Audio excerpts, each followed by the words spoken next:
सच्चिदानंद सद्गुरु साईनाथ महाराज की जय। ओम साई राम। मित्रों, आज का ब्लॉग आप सभी हमारे साईं परिवार के लिए विशेष लाभकारी और कल्याणकारी है, क्योंकि आज के ब्लॉग में अपने साईं परिवार के लिए साईं बाबा के मूल मंत्र क्या थे, उन चीज़ों के बारे में आज हम चर्चा करेंगे।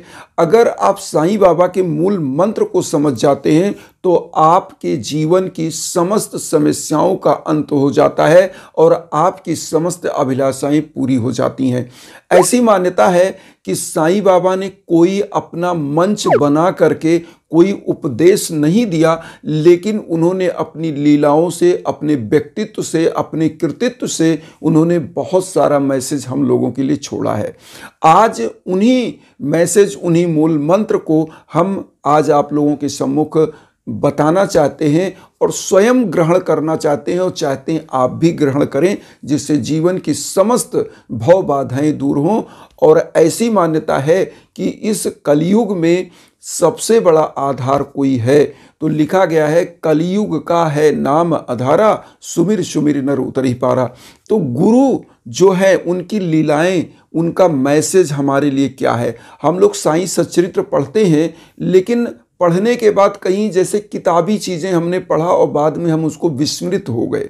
तो विस्मृत नहीं होना है, उन चीज़ों को हमको ग्रहण करना है, धारण करना है और उसी मैसेज को लेकर जीवन को आगे बढ़ाना है और समाज सम्मत व्यवहार करना है, जो साईं ने हमको सिखाया है। तो क्या था साईं का मूल मैसेज, वो जान लें। साईं बाबा अपने भक्तों से दो चीज़ मांगते थे, सच्ची श्रद्धा और सबरी, जो उनके मूल आधार थे, मूल सिद्धांत से। और जो सच्ची श्रद्धा और सबरी को धारण करता है वह साईं की भक्ति में साईं के अति करीब हो जाता है, उनके हृदय तक पहुंच जाता है। तो यहाँ पर सच्ची श्रद्धा और सबरी के साथ साथ हमको एक चीज़ करना है कि साईं की लीलाओं के लिए जो हमारे पास उपलब्ध ग्रंथ हैं, जो हेमाड पंथ जी द्वारा विरचित है साईं सच्चरित्र, जो बाबा के आज्ञा से लिखी गई, इस ग्रंथ में सबसे बड़ी चीज़ जो बताई गई है वह अन्न का दान। अन्न को ब्रह्ममय कोष बताया गया है कि अगर आप किसी व्यक्ति को, किसी भूखे जीव को, किसी मानव को आप अन्न का दान करते हैं तो समझिए कि आप ब्रह्म के उन स्वरूपों को दान करते हैं जिससे आपका कल्याण होने लगता है। साईं के यहाँ सबसे अच्छी चीज़, अगर आप आज भी शिरडी जाएंगे तो आपको वहाँ भोजन प्रसादालय मिलेगा। और भोजन का मतलब बाबा का दर्शन, भजन और भोजन, यह तीन चीज़ वहाँ पर आपको दिखेगा। बाबा की दिव्य आरती आपको मिलती है, उनका दर्शन और प्रसाद। तो प्रसाद के रूप में अन्नदान, बाबा स्वयं अपने जीवन में जो मांग कर लाते थे, स्वयं बना करके लोगों को खिला देते थे। मतलब बाबा ने कभी किसी चीज़ का संचय नहीं किया, उन्होंने जो लिया वह लोगों को दिया। अगर हम इस बात को ग्रहण करें, जैसे हमारे हिंदू परंपरा में दशांश की दान कही जाती है, बाबा के जो बाबा ने मैसेज दिया, बाबा ने तो कुछ अपने लिए नहीं रखा, लेकिन हम लोग एक तुच्छ प्राणी, हम ये नहीं कहते आप सब दान कर दीजिए। हमारा कहने का मतलब है, अगर आप कुछ भी कमा रहे हैं तो उसका कुछ अंश गरीबों, दीन दुखियों के लिए, जीवात्माओं के लिए दान स्वरूप होना चाहिए। यहाँ पर देखिए, अन्नदान का विशेष श्रेष्ठता गीता में भी बताया गया है, हमारे बहुत सारे पुराणों में बताया गया है, साईं सच्चरित्र में भी बताया गया है। और साईं सच्चरित्र में तो बताया गया कि अन्नदान ब्रह्मदान के स्वरूप है। और अन्न क्या है? ब्रह्म का स्वरूप।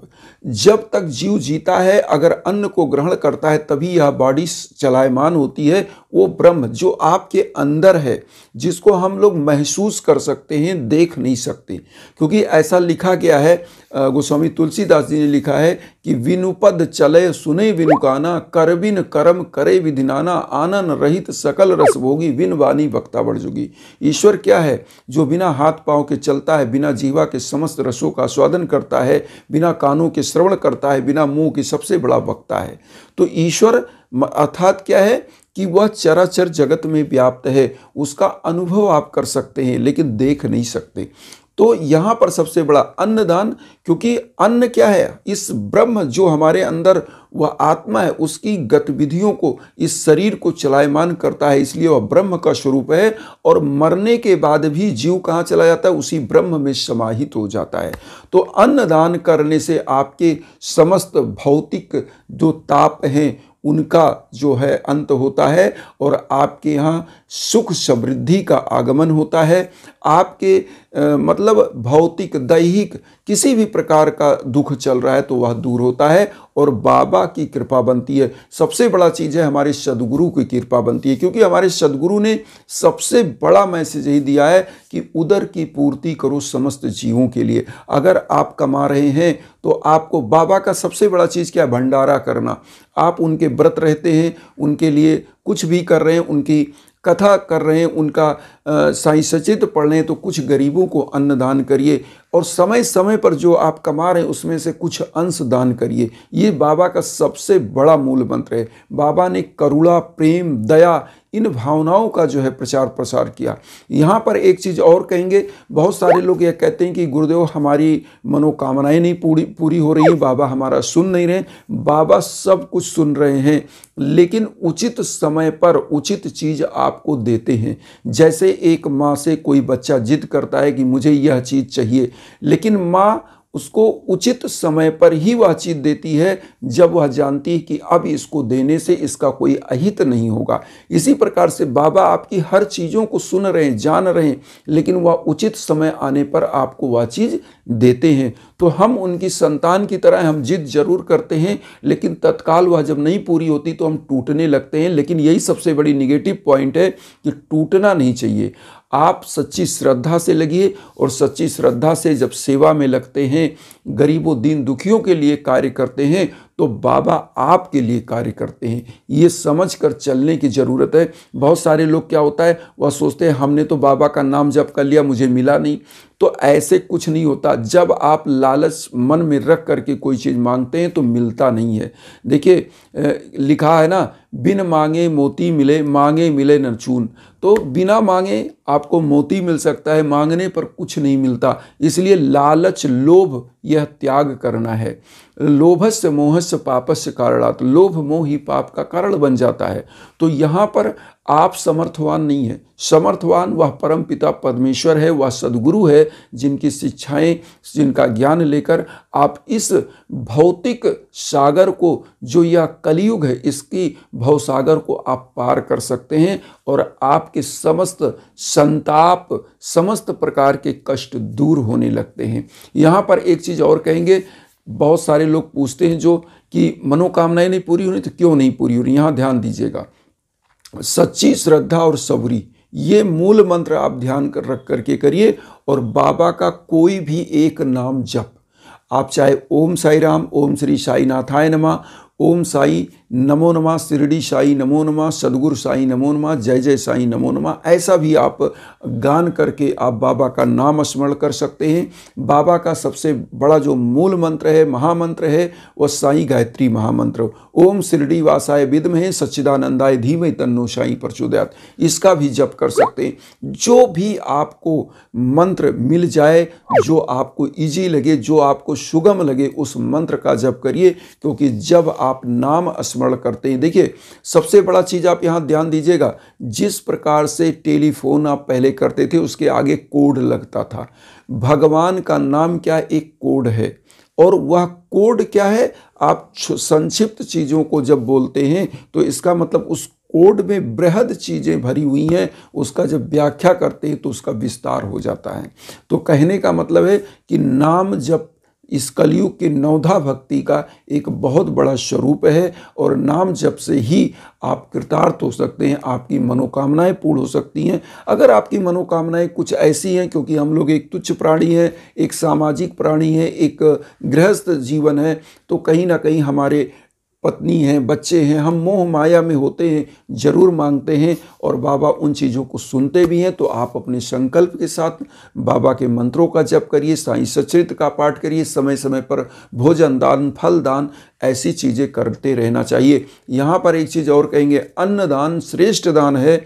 फिर से हम कहेंगे अन्न का दान जरूर करिए जब भी आपके जीवन में कष्ट चल रहा हो, जब भी आपके जीवन में किसी प्रकार की दिक्कतें चल रही हो, तो अन्न का दान करने से आपके समस्त प्रकार के संताप दूर हो जाते हैं। इसलिए अन्न का दान करना श्रेष्ठ दान माना जाता है। इसीलिए हम आप सभी लोगों से यही कहेंगे कि अन्न का दान जरूर करें। जब भी जीवन में कोई कष्ट आए, आप किसी आश्रम में दे आइए, कुछ गरीबों को खाना खिलाइए, कुछ भी करिए, लेकिन अन्न का दान करिए। यहाँ पर एक चीज़ और कहेंगे कि समय समय पर यज्ञ आजन हवन पूजन भी कराते रहना चाहिए, करते रहना चाहिए। इससे क्या होता है, आपके जीवन के समस्त कष्ट, रोग, दोष, कलेश, विकार दूर हो जाते हैं।